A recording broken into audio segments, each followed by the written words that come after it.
이완용은 독립협회 2대 회장이었습니다. 독립협회는 매국과는 거리가 먼 단체이죠. 독립협회와 관련된 기사를 보면 독립협회의 초대 위원장이 이완용이었고요. 2대 회장이 역시 이완용입니다. 그는 독립협회를 설립하는데 주축이 되었던 사람이었죠. 이완용은 큰 충격에 빠졌습니다.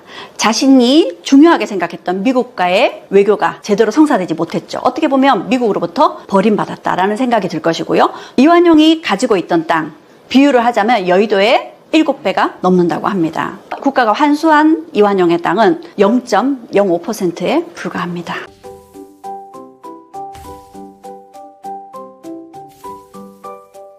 애국과 매국 사이, 이완용은 어떻게 매국노가 되었나? 이완용은 참 논란이 많은 인물입니다. 그래서 참 많이 망설여졌던 주제이기도 합니다. 우선 이완용에 대해서 우리가 생각하고 있는 이미지, 그리고 우리가 생각한 것과 다른 면모를 먼저 소개를 드리고 그의 삶을 쫓아가 보도록 하겠습니다. 이완용 하면 앞에 붙는 수식어가 매국노죠. 이완용은 매국노의 대명사입니다. 왜 하필 그가 매국노의 대명사가 됐을까요?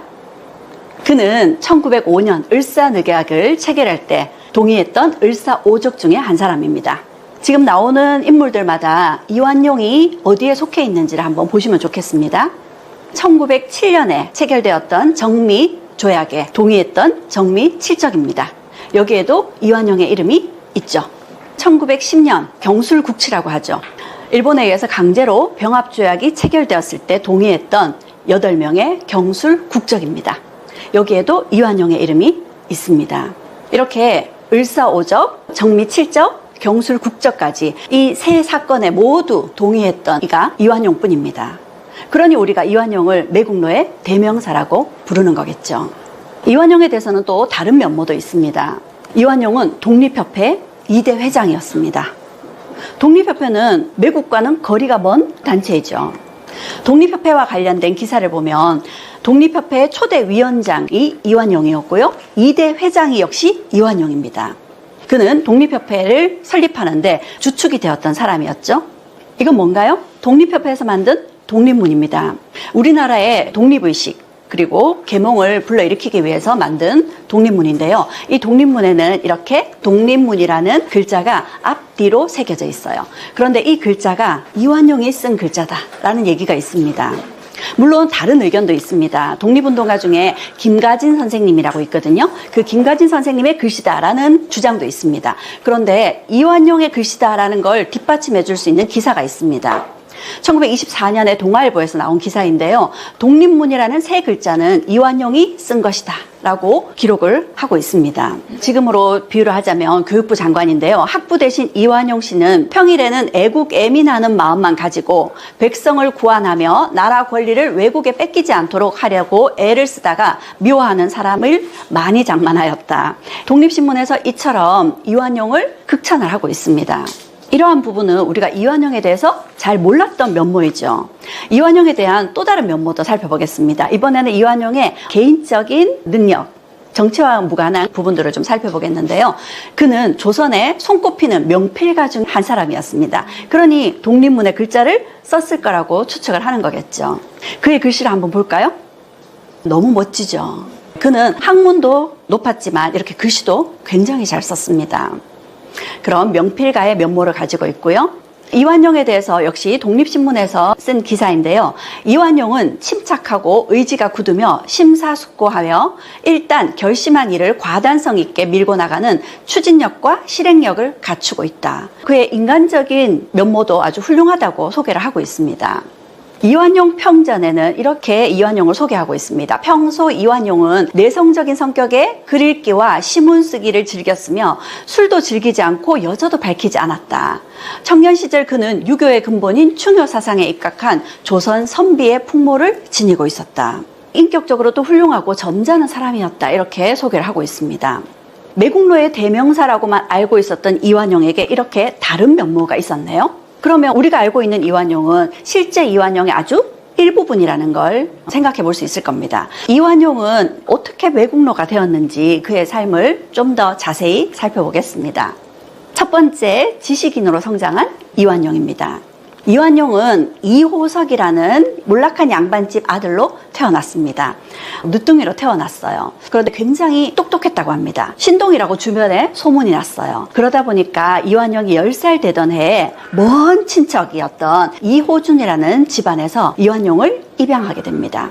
이 이호준이라는 사람은 그 당시 벼슬도 굉장히 높고 특히 권세를 갖고 있던 흥선대원군과 아주 친분이 있는 사람이었습니다. 그리고 흥선대원군과는 사돈지간이기도 했습니다. 그런 명문가의 양자로 들어가게 된 거죠. 왜냐하면 이호준에게는 정실 부인에게서 낳은 아들이 없었습니다. 딸만 있었고 서자가 있었어요. 그래서 대를 잇게 하기 위해서 이완용을 양자로 들인 겁니다. 이완용의 집안이 가세가 기울었고 그가 똑똑했기 때문에 이완용을 양자로 들였겠죠. 이처럼 이완용이 10살에 양자로 가게 되면서 이완용의 인생은 달라지게 될 겁니다.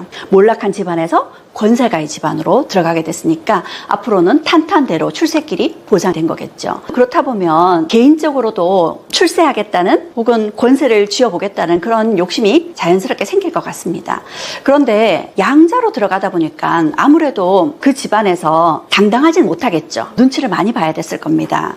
그래서 늘 말수가 적고 자기 의견을 충분히 표현하지 못하고 눈치를 보는 아이였다고 합니다. 그래서 아버지였던 이호준이 이완용에게 이렇게 이야기를 했다고 합니다. 너는 어떤 일에 대해 마음속으로 분명히 알고 있다 하더라도 말이 너무 적어 마땅히 설명해야 할 것도 표현하지 못하고 있다. 이는 남자로서 처세에 좋지 않은 영향을 미칠지도 모르는 습관이니 차라리 고쳐야 할 것이다. 앞으로는 동료 간에 모인 자리에서도 농담이나 객설에 구애받지 말고 하도록 노력해 보아라. 그가 얼마나 주눅이 들어있었는지를 보여주는 글인 것 같습니다. 그렇게 그는 입양되었기 때문에 아주 모범적인 삶을 살았겠죠. 무엇이든 열심히 했습니다. 그가 25살 되던 해에 정치적으로 큰 사건이 일어납니다. 이모군란이라고 부르는 사건인데요. 구식군인들이 폭동을 일으킨 겁니다. 신식군인이었던 별기군과 차별을 받게 되면서 이들이 폭동을 일으키게 됐는데 지금 이 그림은 이모군란 때 구식군인들이 일본 영사관으로 쳐들어가고 있는 모습입니다. 이 이모군란으로 인해서 명성황후는 경복궁까지 난입한 구식군인들 때문에 저기 충청도까지 피신을 해야 됐습니다. 그래서 급하게 이 구식군인들 폭동을 해결하기 위해서 청나라에게 도움을 요청했고요. 청나라 군대가 이 이모군란을 진압하게 되면서 명성황후는 다시 궁궐로 들어오게 됐죠. 다시 권력을 잡게 됐습니다. 그래서 그 당시 이모군란을 잘 진압한 그 축하할 일을 두고 증광별시라는 과거 시험이 열렸습니다. 증광시라 그러면 나라의 경사가 있을 때 열리는 비공식적인 과거 시험이었습니다. 이 증광별시에서 이완용이 합격을 했습니다. 과거에 합격을 하게 되면 성적을 매기겠죠. 그 성적이 갑과 을과 병과 이렇게 나뉩니다. 그런데 병과에 합격을 했어요. 28명이 합격했는데 그중에 18등이었습니다. 그러면 높은 성적은 아니죠, 그렇죠? 그런데도 불구하고 칠품벼슬을 받았습니다. 어떻게 그럴 수 있었을까요? 아버지 이호석의 권세 덕분이었겠죠. 그리고 고종은 새로 급제한 이완용에게 악공을 보내어서 축하 연주를 해주라 할 정도였습니다. 그러니 과거에도 급제를 했겠다. 아버지의 명성을 등에 업고 이제 이완용에게는 출세길이 쫙 열렸습니다. 당시 고종은 우리나라의 자주 외교를 위해서 어떤 나라와 좋은 관계를 맺어야 될까 고민하고 있었는데 특히 미국을 좋게 보고 있었습니다. 어떤 점에서 미국을 좋게 보고 있었는가? 미국은 우리나라하고 굉장히 멀리 떨어져 있어요. 그래서 우리나라 땅을 욕심내지 않을 것이다. 이런 생각이 들었고요. 또 미국은 부강한 나라거든요. 친해 두면 우리에게 도움이 될 게 있을 것이다. 그리고 미국은 종교를 굉장히 중요하게 생각하는 나라입니다. 그러다 보니까 남을 침략하는 못된 마음은 먹지 않을 것이다. 이렇게 생각을 하고 미국의 부강함은 천하제일이다 하면서 미국과의 외교에 관심을 갖고 있었습니다. 미국과의 외교를 추진하려면 영어를 잘하는 사람을 양성해야 되겠죠. 그래서 그 당시 유경공원이라는 근대식 관립학교를 세우게 됩니다. 1886년이었는데요. 이 유경학원에는 젊은 관료들이거나 양반댁 자제들만 입학이 가능했습니다. 운이 좋게도 이완용도 이 유경공원에 입학을 하게 되었고요. 여기서는 수업이 영어로 진행이 됐습니다. 영어 실력이 빠르게 늘어났고 특히 이완용의 실력이 아주 출중했다고 합니다. 그래서 여기서 더욱 고종의 눈에 들게 되고 더욱더 높은 벼슬로 승진하게 됩니다. 그러던 중 그에게 또 좋은 기회가 왔습니다. 미국과 수교가 체결되었기 때문에 미국에 주미공사를 파견해야 되는데 그 주미공사에 함께 가게 됩니다. 당시 주미공사로 파견되었던 이가 박정양이었고요. 이완용은 참창관으로 따라가게 됐습니다. 그런데 그 당시 우리나라가 미국에 공사관을 설립하는 게 쉬운 일이 아니었습니다. 왜냐하면 청나라의 방해 때문이었어요. 청은 우리를 자신들의 속국이라고 생각을 하고 있었기 때문에 주미공사를 파견하는 것에 크게 반대했었습니다. 그런데 미국의 영향력으로 주미공사를 파견하게 됩니다. 대신 청나라와 3가지 약속을 해야 됐습니다. 그걸 영약 3단이라고 하는데요. 제일 먼저 청나라 공사에게 인사를 해야 됩니다. 그리고 큰 행사가 있을 때는 조선의 주미공사가 청나라의 주미공사보다 아래에 위치를 해야 돼요. 그리고 미국에서 외교 활동을 할 때에는 반드시 청나라와 의논을 사전에 해야 된다라는 약속을 하고 가게 된 거죠.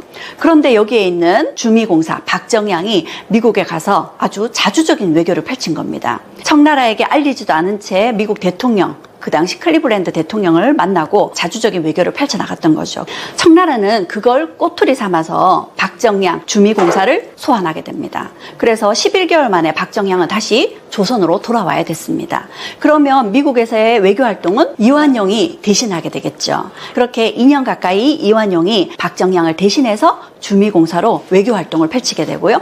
그러면서 미국에서 여러 가지 경험들을 하게 될 겁니다. 미국의 초대 대통령인 조지 워싱턴의 사저를 방문한 모습입니다.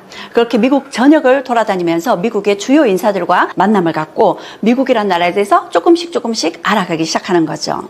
미국이란 나라는 조선이 생각했던 것보다 훨씬 더 큰 나라였습니다. 그리고 그 큰 땅덩어리에 대륙 횡단 철도가 놓여 있었죠. 그런 모습은 굉장히 충격적이었습니다. 게다가 미국의 정치는 굉장히 선진적인 정치였고 삼권이 분립이 돼 있었고요. 미국의 교육제도도 굉장히 놀라웠습니다. 그러면서 이완용은 미국이란 나라가 이렇게 부강한 나라가 될 수 있었던 건 어쩌면 미국의 교육제도 때문이 아닐까 이런 생각을 하게 됩니다. 그리고 그는 미국에서 관심을 갖고 공부했던 분야가 있는데 만국공법이었습니다. 법을 공부했어요. 이 만국공법은 지금으로 비유를 하자면 국제법입니다. 국제법이라는 건 어떤 이유에서 만드는 걸까요? 국제사회의 평화를 위해서 국제법이 존재해야 되겠죠. 그런데 그럴 거라고 생각하고 만국공법을 공부를 했더니 이 만국공법은 약소국을 위한 법이 아니더라는 거죠. 강대국이 식민 지배를 정당화하기 위한 내용이더라는 거죠. 그러면서 어쩌면 이 당시 이완용이 힘이 있어야 된다. 강한 나라가 돼야 된다. 이런 생각을 하게 된 것이 아닐까 그런 생각이 듭니다. 그렇게 미국에 대한 경험을 가지고 조선으로 돌아왔습니다. 조선으로 돌아왔을 때 이완용은 최고의 미국통이었겠죠. 대미 외교의 1인자가 됩니다. 그리고 고종의 신뢰는 더욱더 커지게 되었겠죠. 조선으로 돌아온 이완용은 승정원에서 일하게 됩니다. 승정원에서 일하는 승지를 두고 이렇게 이야기를 합니다. 후설지신이라고 왕의 목소리와 혀를 대신하는 신하다. 왕의 최측근에서 왕의 신임을 받는 일을 하게 되죠. 그리고 그는 출세가도를 달리게 되고요. 불과 34살에 종2품까지 오르게 됩니다.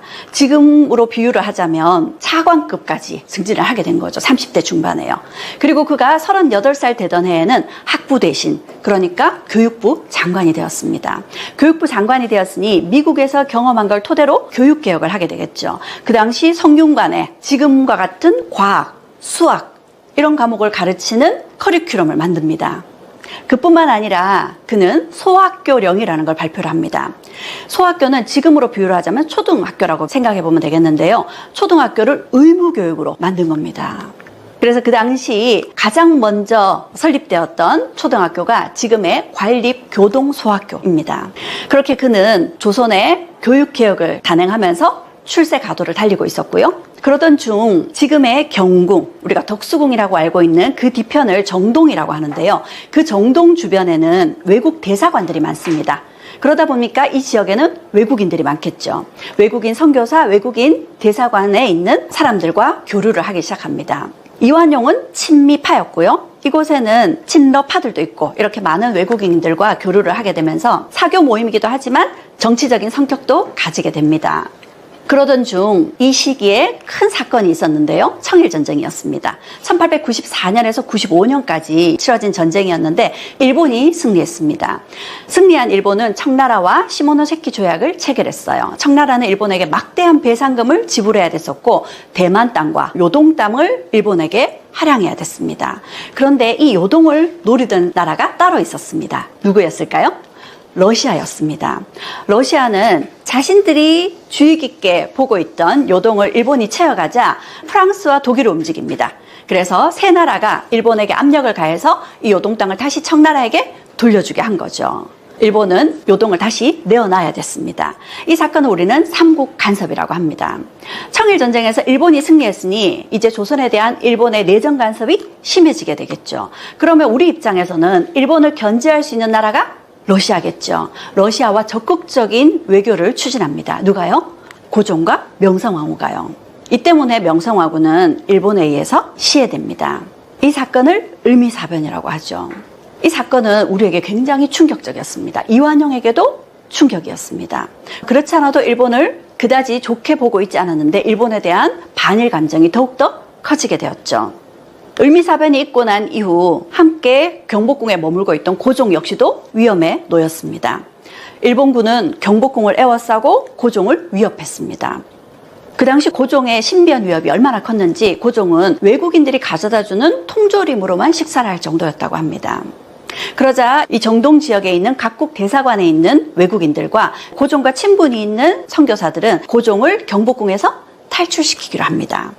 그 사건이 춘생문 사건입니다. 춘생문 사건은 친러파와 친미파들이 주도를 한 사건이었는데요. 고종을 미국 대사관으로 피신시키고자 하는 것이었습니다. 그래서 고종이 있던 침전과 가장 가까운 위치에 있던 춘생문으로 고종을 탈출시키고자 했던 거죠. 그런데 이 시도가 그만 발각이 돼버렸습니다. 그래서 이 춘생문 사건은 실패로 끝이 나게 됐죠. 그리고 몇 달 후 우리가 잘 알고 있는 러시아 공사관으로 피신하는 데 성공을 거두게 됩니다. 1896년 2월에 그 당시 고종의 후궁으로 들어왔던 엄상궁의 가마를 빌려 타고 러시아 공사관으로 피신했습니다.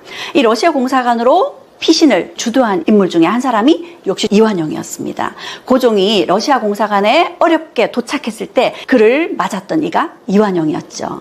그러면 고종 입장에서는 나를 위기에서 도와준 이가 이완용이니 이완용에 대한 고종의 신뢰는 더욱더 커졌고 이완용은 학부 대신뿐만 아니라 외무 대신, 농상공부 대신까지 모두 겸직하게 됩니다. 엄청난 권력을 손에 넣은 거죠. 그리고 이 시기 이완용은 독립협회를 만들었습니다. 독립협회를 만들었던 이가 이완용뿐만 아니라 아까 그 정동에서 함께 교류하던 정동구락부 사람들이 독립협회를 설립을 했습니다. 이 독립협회는 민중을 계몽하겠다라는 성격도 있고요. 자주 외교를 사람들에게 보이고자 이렇게 독립문을 만들었습니다. 독립문을 건립할 때 많은 사람들이 기금을 내었겠죠. 이완용이 가장 많은 돈을 내었다고 합니다. 그리고 이 독립문을 설립하기 위해서 주춧돌을 놓는 정조식 행사에서 이완용이 연설을 했다고 합니다. 그의 연설 내용을 한번 들어보겠습니다. 독립을 하면 미국과 같이 부강한 나라가 될 것이요. 조선 인민이 합심을 못하여 서로 싸우고 해하려고 하면 구라파에 있는 폴란드처럼 모두 찢겨 남의 종이 될 터이다. 세계사에 두 본보기가 있는데 미국과 같이 독립을 하여 제일 부강한 나라가 되든지 폴란드같이 망하든지 좌우간에 사람하기에 달려있는데 조선 사람들은 미국과 같이 되기를 바라노라. 그 당시 이완용이 이런 독립협회를 설립하고 독립문을 세우면서 얼마나 조선의 나라를 부강한 나라로 만들겠다는 의욕에 넘쳐있는지 그의 연설문에서 엿볼 수 있습니다. 그리고 이 시기 고종이 러시아 공사관에 피신해 있다 보니까 우리나라의 이권을 두고 많은 열강들이 이권을 채가는 이런 현상들이 벌어졌습니다. 러시아, 미국, 프랑스, 일본 이런 나라들이 더 많은 이권을 가져가려고 다투고 있었죠. 특히 러시아 같은 경우에는 아관 파천을 도와줬다고 해서 조선의 내정 간섭은 물론이고 석탄 채굴권이라든지 여러 가지 이권을 요구하게 됩니다. 그런데 이완용은 그런 러시아의 요구를 막아섰습니다. 러시아가 조선에서 세력을 키워가는 걸 적극적으로 막아선 거죠. 그런 이완용의 행동을 두고 독립신문에서는 이렇게 이야기를 하고 있습니다. 이완용 씨는 죽는 것을 무서워하지 않고 나라 위에 옳은 일을 할 양으로 그 외국 공사의 책망과 외무 대신들의 성냄을 받아가면서도 자기 할 일은 그 일을 방어하는 것이라. 이렇게 서양 열강의 이권 침탈을 가장 앞장서서 적극적으로 막았던 이가 이완용이었던 거죠. 그러다 보니까 이완용에 반대하는 사람들이 점점 생겨나게 되겠죠. 이 시기 러시아 공사관에서 나온 고종은 경운궁, 그 당시 덕수궁으로 거처를 옮기고 이곳에서 대한제국을 선포합니다. 1897년의 일이었습니다. 그런데 이 즈음에 고종은 독립협회가 설립되는 걸 적극적으로 후원해 주었습니다. 이 독립협회라는 건 민중을 계몽하려고 하고 민중의식을 키우려고 하죠. 민권을 강조합니다. 그런데 대한제국을 설립한 고종은 황권을 강조하려고 하고 있겠죠. 점점 독립협회와 고종 사이에 오해가 쌓여갑니다. 뿐만 아니라 아관파천을 도와줬던 러시아에서는 고종에게 압력을 가하게 되죠.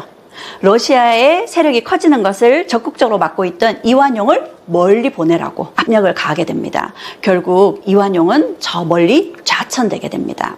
전라북도 관찰사로 좌천되었습니다. 이완용이 이렇게 된 데에는 러시아의 압력이 컸던 거죠. 그리고 얼마 후 이완용은 공금을 횡령했다는 이유로 파직당할 위기에 처하기도 하고요. 독립협회에서 제명까지 되었습니다. 그럼에도 불구하고 좌천되어 간 전라북도 관찰사로 있으면서 부안 지역에 해일로 큰 물난리가 났어요. 그러자 그 지역까지 직접 행차를 해서 백성들을 위로해주고 거기에 제방을 쌓도록 명했다고 합니다. 그런 이완용에게 그 지역 사람들이 혈민 선정비를 이완용 공덕비라고도 불리는데 이런 비석을 세워줄 정도였다고 하죠. 사실 이 시기 구한 말에는 매간매직을 하고 뇌물을 받는 탐관오리들이 많은 시기였습니다. 그런데 이완용은 어떤가요? 좌천되어 갔으면서도 그 지역의 민생을 직접 찾아가면서 일일이 챙겼던 모습입니다. 관료로서는 굉장히 훌륭한 모습을 보여주고 있죠. 하지만 그가 좌천된 것은 러시아의 압력 때문이었습니다. 그걸 뒷받침해주는 기록이 미국인이었던 알렌의 일기에 그대로 나와 있습니다. 알렌의 일기에 따르면 러시아 공사였던 스페르 러시아 공사가 이렇게 이야기를 했다고 합니다. 이완용은 내가 아는 사람 중에 가장 나쁜 사람이요. 내가 조선에 있는 동안 이완용은 결코 벼슬을 얻지 못할 것이요. 그는 언제나 독립을 외치는 친미 그룹의 우두머리요. 나는 이 그룹을 조선에서 없애버릴 작정이요. 결국 이런 러시아 압력 때문에 이완용이 쫓겨간 것이었습니다. 그렇게 좌천되어서 중앙정계에서는 멀찍이 떨어져 있었죠. 그러던 중 1901년 그의 뒷배경이 되어주던 양아버지가 돌아가셨습니다.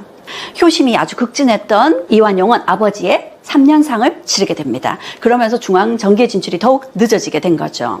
어쩌면 이 당시 이완용은 중앙에서 정치가 어떻게 흘러갔는지 관망하고 있었는지도 모르겠습니다. 그 시기 조선에서는 고종의 실정이 이어지고 있었습니다. 고종이 즉위한 지 40주년 해를 맞아서 군함을 사들입니다. 양모호라는 군함인데요. 일본으로부터 엄청난 돈을 주고 사들였습니다. 그런데 이 양모호는 아주 낡아빠진 군함으로서는 제 역할을 못하는 것이었죠. 국방비만 허투루 쓴 격이었습니다. 뿐만 아니라 역시 고종의 즉위 40주년 행사를 하기 위해서 미국에서 캐딜락 리무진을 사왔어요. 그런데 그 당시에는 이런 자동차를 운전할 수 있는 운전기사가 없었죠. 일본에서 또 비싼 월급을 주고 운전기사까지 고용을 합니다. 이렇게 고종은 자신의 40주년 즉위 축하를 위해서 이렇게 허투루 돈을 쓰고 있었던 거죠. 그러던 시기 러일전쟁이 발발했습니다. 1904년에서 5년까지 이 러일전쟁에서 또 예상을 뒤엎고 일본이 승기를 잡고 있었습니다. 그럴 즈음에 이제 3년상을 끝낸 이완용이 중앙정계로 진출하게 됩니다. 이완용을 다시 불러들인 이는 고종이었겠죠. 고종은 그 당시 승기를 잡고 있던 일본을 견제하기 위해서는 적극적으로 미국에게 도움을 요청해야 되겠다라고 생각을 하고 있었던 거죠. 고종이 미국과의 외교에 얼마나 정성을 들이고 있었는지는 미국에 있는 주미공사관을 보면 알 수 있습니다. 그 당시 국가 예산의 거의 절반 가까이를 들여서 미국의 주미공사관 건물을 사들였다고 합니다. 그리고 이 미국과의 외교를 이완용에게 맡긴 거였죠. 그럼 미국은 이 당시 우리를 도와줬을까요? 그렇지 않았습니다. 미국은 이 시기 남북전쟁 이후에 다른 나라의 외교에는 크게 관여치 않는다는 정책을 쓰고 있었고, 이 당시 미국은 태평양에 있는 필리핀을 스페인과의 전쟁에서 할양받고 난 이후 이 필리핀을 점유하는데 관심이 쏠려 있었죠. 그리고 이 태평양에 러시아가 진출하지 못하도록 러시아를 견제하고 있었던 겁니다. 그러니 미국은 누구를 밀어줄까요? 일본을 밀어줬던 거죠. 그래서 미국은 일본과 몰래 가스라 테프트 밀약을 체결해뒀던 겁니다. 미국이 필리핀을 차지하는 것을 일본이 눈 감아주기로 하고, 일본이 조선을 차지하는 것을 미국이 눈 감아주기로 했던 거죠. 이러한 사실을 우리는 전혀 몰랐습니다. 시간이 훨씬 지나고 나서야 이런 미락이 체결된 걸 알게 된 거죠. 이렇게 일본은 미국을 등에 업고 영국을 등에 업고 러일 전쟁에서 승리를 거둡니다. 러일 전쟁에서 승리를 거두게 되면서 러시아와 일본은 미국의 루스벨트 대통령의 중재를 받아서 포츠머스 강화 조약을 체결합니다. 포츠머스 강화 조약의 가장 주된 내용은 한국에 있어서 일본의 우월권을 인정한다는 거였습니다. 한국 문제에 있어서 러시아는 손을 떼겠다는 것이었죠. 이 일을 겪으면서 이완용은 큰 충격에 빠졌습니다. 자신이 중요하게 생각했던 미국과의 외교가 제대로 성사되지 못했죠. 어떻게 보면 미국으로부터 버림받았다라는 생각이 들 것이고요. 또 한편으로 지금 극동 지역의 주도권은 일본이 장악했다라는 것이었습니다. 자신의 노선이 이제는 바뀌어야 되겠다라고 생각을 한 거죠.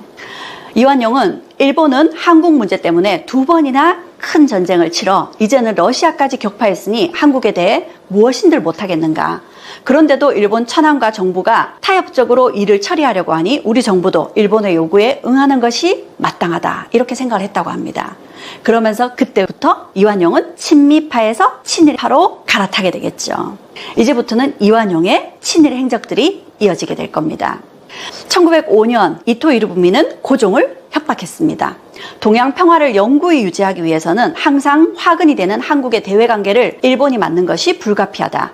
일본의 목적은 오직 동양 평화와 한국 황실의 안녕과 존엄 유지에 있을 뿐 다른 뜻은 없으며 내정은 자치로 맡기니 황제 폐하께서는 계속 한국을 다스릴 수 있습니다. 하고 외교권을 넘기라고 고종을 압박하게 되죠. 고종은 이런 압박에 못 이겨서 신하들에게 이 문제를 맡기게 됩니다. 당시 조선 조정 대신들은 이 문제에 적극적으로 찬성하지 않았지만 이토 히로부미가 나타나자 길을 펴지 못하고 조선을 위한 주장을 제대로 펼치지 못하게 됩니다.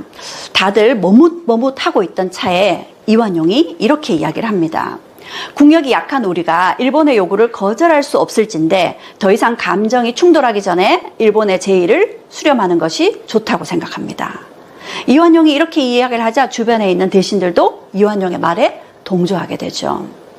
이런 이완용의 주장에 이토 히로부미는 이완용을 다시 보게 됩니다. 나는 비로소 이완용이 탁경과 용기를 갖춘 비범한 인물임을 알게 되었다. 이완용 덕분에 을사조약이 체결되었다 하고 이완용을 총애하게 됩니다. 이완용이 을사늑약에 동의했다라는 소식이 알려지게 되면서 전국에서 이완용을 비난하고 파직시켜라는 상소가 올라오게 됩니다. 이완용은 그런 상소에 맞서서 또 이런 상소를 올립니다.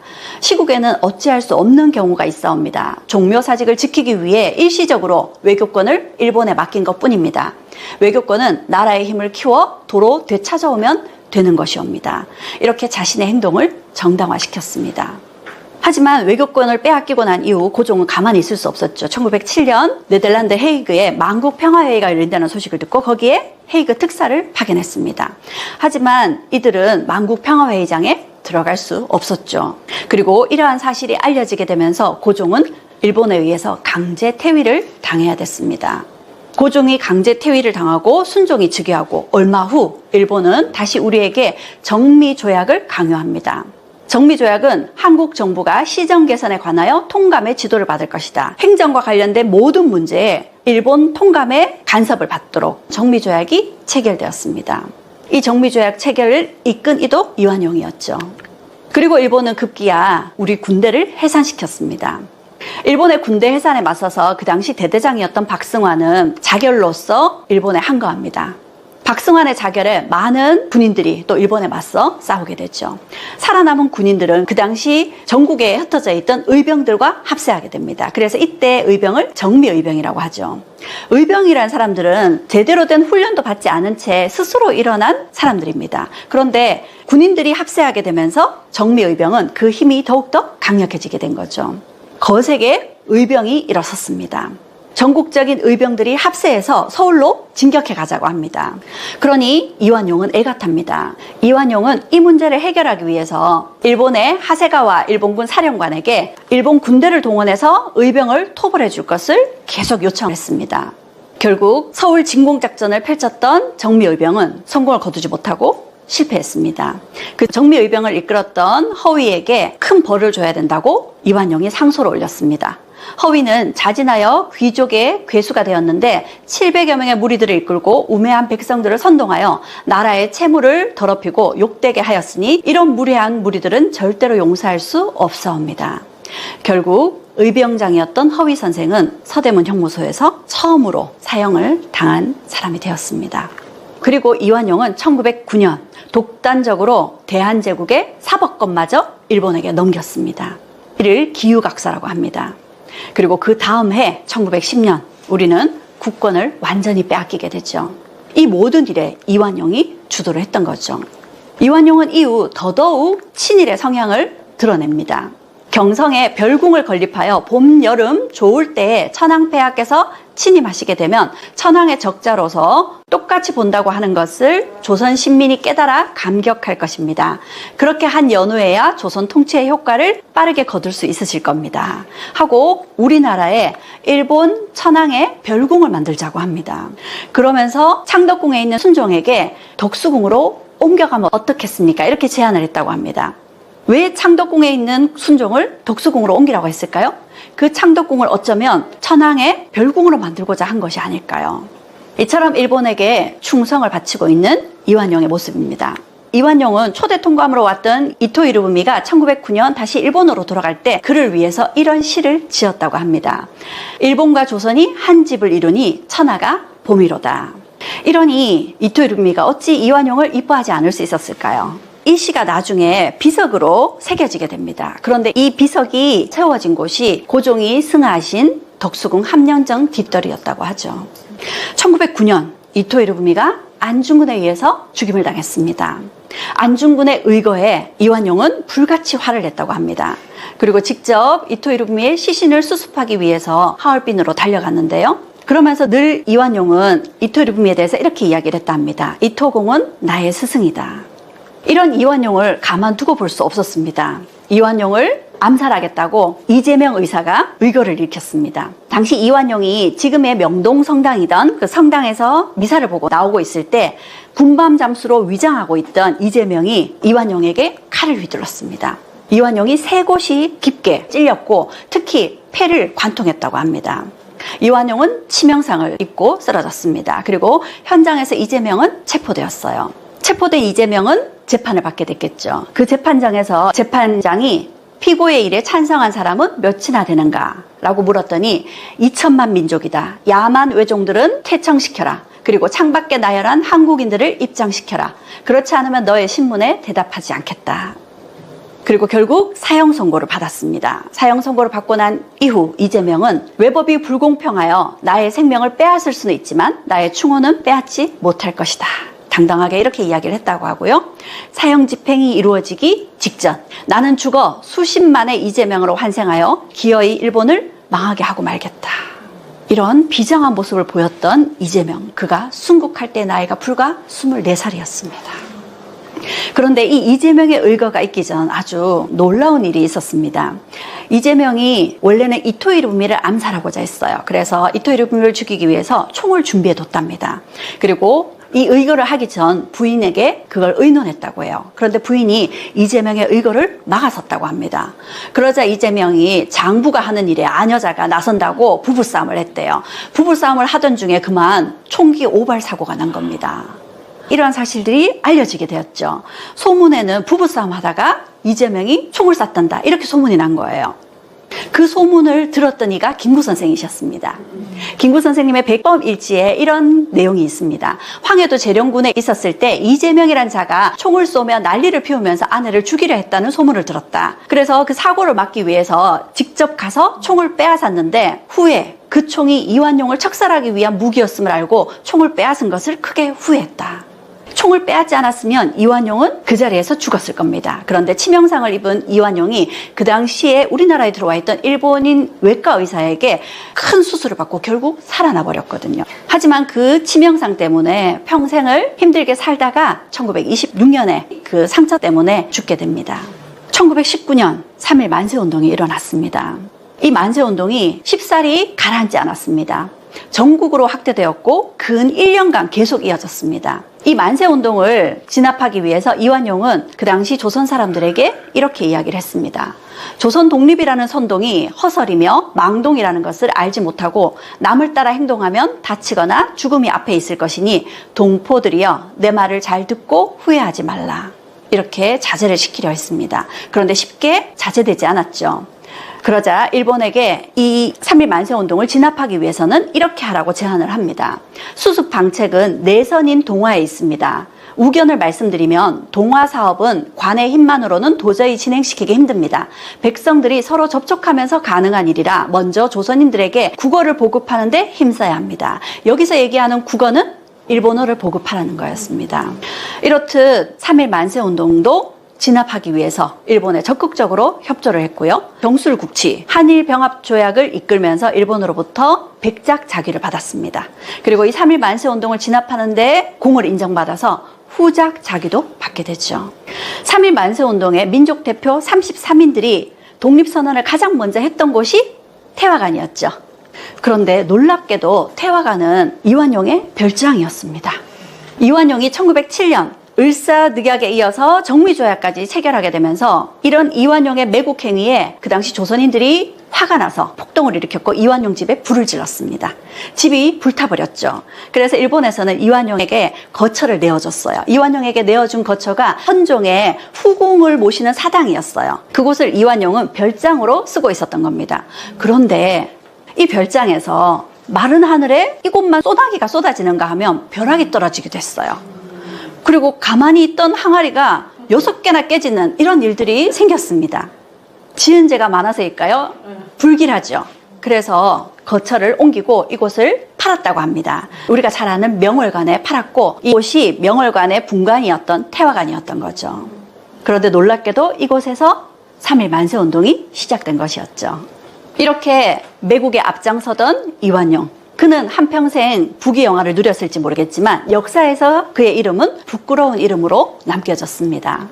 그가 죽고 난 이후 그의 장례식은 고종의 장례식 버금갈 정도로 화려하게 치러졌습니다.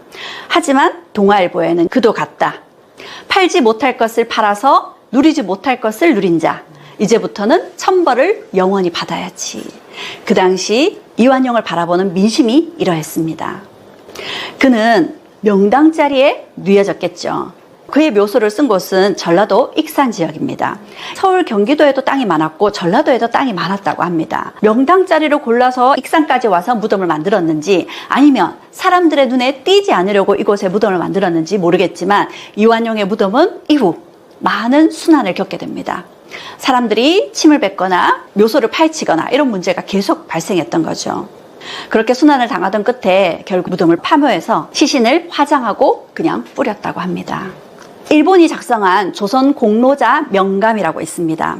친일 행위를 한 많은 이들의 이름과 행적을 적어 놓은 곳이죠. 이 조선 공로자 명감에는 이완용을 이렇게 칭송하고 있습니다. 동양의 인걸이고 불세출의 인인이다 라고요. 그렇게 일본으로부터는 인정을 받았습니다. 그는 한평생 호화로운 생활을 했습니다. 이완용이 살던 집인데요. 3,700평 규모라고 합니다. 그리고 그는 엄청난 재산을 비축했습니다. 친일에 협력한 대가로 일본으로부터 많은 은사금을 받았고요. 그래서 이완용의 재산은 그 당시 300만 원, 지금으로 비유로 하자면 적어도 600억 이상 비축했다고 합니다. 그리고 그는 많은 땅을 사들였습니다.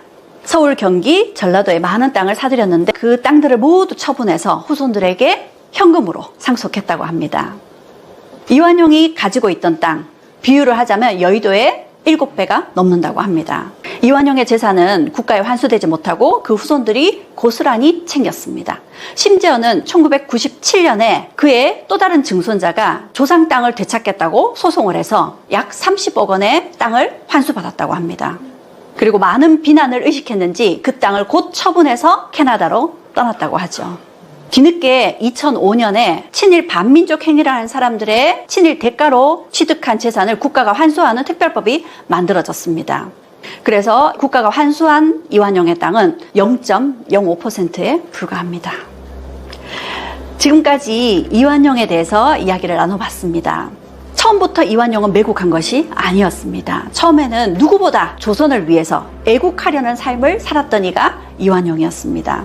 그럼 그가 어떻게 매국하게 되었는지 그의 삶을 이야기해 봤는데요. 애국과 매국 사이, 혹은 충신과 간신 사이, 그 사이가 클 것 같지만 의외로 작을지도 모르겠다는 생각이 들었습니다. 매국하는 사람들이 생겨나고 또 간신이 나타나게 되는 것은 무엇 때문일까요? 누가 간신을 만들까요? 누가 매국을 하게 만들까요? 물론 매국을 하고 간신이 되는 그 사람에게 가장 큰 문제가 있을 겁니다. 하지만 그 못지않게 그들을 다루는 리더에게 문제가 있지 않을까요? 리더가 사람을 제대로 쓰지 못하고 실정을 저지르게 되면 간신이 생겨나게 마련이죠. 이완용에게 많은 비난이 따르겠지만 그 이완용을 비난함과 동시에 이완용을 만든 그 당시의 시대적 분위기 못지않게 리더였던 고종에게도 그 책임이 크지 않을까요? 혹은 그 시기 제대로 교육을 받지 못한, 그리고 세상의 변화를 제대로 인지하지 못한 많은 조선인들이 친일하는 행적들을 그냥 두고 봤기 때문은 아닐까요? 적어도 이완용에 대해서는 좋게 평가를 하기가 쉽지 않습니다. 이완용의 입장에서는 자신이 가진 능력을 펼치고 기회를 잡으려고 그런 삶을 살았을지도 모릅니다. 하지만 동시대에 이완용과는 전혀 다른 삶을 살았던 독립운동가들의 삶을 생각해 본다면 이완용에 대해서는 결코 좋은 평가를 내릴 수가 없겠죠. 그 시대뿐만 아니라 지금도 간신은 얼마든지 나올 수 있는 거고 매국하는 행위를 하는 사람들도 얼마든지 나올 수 있지 않을까라는 생각이 들었습니다. 그래서 지금 우리도 우리 주변에서 이런 간신이 만들어지고 있지 않은지, 매국 행위를 하는 사람들이 나타나고 있진 않은지, 리더라면 혹은 정치를 관심 있게 보고 있는 많은 사람들이 그런 모습을 경계해야 되지 않을까, 이런 생각이 들었습니다.